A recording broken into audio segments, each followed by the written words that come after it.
मेले में इस खतरनाक से झूले में बैठेंगे और इसमें मरते मरते बचेंगे, ऐसा तो हमने बिल्कुल भी नहीं सोचा था। कहानी को पूरा समझने के लिए हमारे इस व्लॉग को पूरा देखें, क्योंकि इसी के माध्यम से आपको पूरी कहानी समझ में आएगी। अगर सब्सक्राइब करते हो तो आपको सब बात समझ में आ जाएगी। मैं और मेरे दोस्त हम दोनों पहुंच ही जाते हैं मेले में पहुंचकर सबसे पहले तो ये पानी में चलने वाली पनडुब्बियां देखते हैं और उसके बाद पहुंच जाते हैं इस खतरनाक से झूले के पास, जिसे देखने में ही काफी डर लग रहा है। क्या पता कहाँ से आया है ये झूला, कहीं चाइना से तो नहीं आया। पूरे मेले को देखने की वजह सभी लोग इस झूले को ही देखे जा रहे हैं। इतनी भीड़ तो किसी ऑर्केस्ट्रा के पास भी नहीं होती है। लोग इसे देखने का आनंद ले रहे हैं और हम इसमें बैठने का आनंद लेंगे अभी। और नरसिंहगढ़ मेले में कौन कौन इस झूले में बैठा है कमेंट में जरूर बताएं। सबसे पहले तो हम इसका टिकट कटवा लेते हैं, जो कि सिर्फ 50 रुपए का है। और टिकट लेने के बाद हमें ये भाई साहब दिखते हैं, जो कि झूले से गिरने के कारण इनका हाथ टूट चुका है। जैसे जैसे हम झूले के पास जाते जा रहे हैं वैसे वैसे हमारा डर भी बढ़ता जा रहा है। अब क्या पता कैसे झूल रहे होंगे लोग इस झूले में। बिना कुछ सोचे समझे ही हम ऊपर आकर इस झूले में बैठ जाते हैं। इतनी सेफ्टी तो एरोप्लेन में भी नहीं रहती जितनी की इस झूले में है। और इस झूले की सेफ्टी को देखते हुए मेरा डर तो हो चुका था पूरा का पूरा गायब, क्योंकि अब गिरने का सवाल ही पैदा नहीं होता।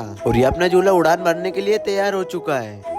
लेकिन यहाँ तो कुछ अलग ही माहौल चल रहा है इनका। झूला पूरा मटक मटक के चल रहा था और पूरा उल्टा भी कर दिया था हमको, फिर भी डर नहीं लगा मुझे। कहीं मैं भगवान का अवतार तो नहीं। चलो छोड़ो इस बात को, नहीं तो राक्षस पीछे पड़ जाएंगे। झूले का टाइम पूरा होते ही हम नीचे उतर आते हैं और मुझ शहर को छोड़कर सभी के चेहरे पर 12 बजी हुई है अभी। झूले में तो दोनों की डर के मारी हवा निकल गई थी और यहाँ पर तारीफ के पुल बांध रहे हैं दोनों। और अगले पार्ट में बताने वाला हूँ इन भाई साहब के मैं अजीबोगरीब कारनामे। और इन भाई साहब के कारनामे देखने के लिए हमें अभी फॉलो कर ले, क्योंकि ऐसे कारनामे देखने को बहुत कम ही मिलते हैं। और इसी के साथ व्लॉग को यहीं पे समाप्त करते हुए आई होप कि आपको ये व्लॉग पसंद आया ही होगा।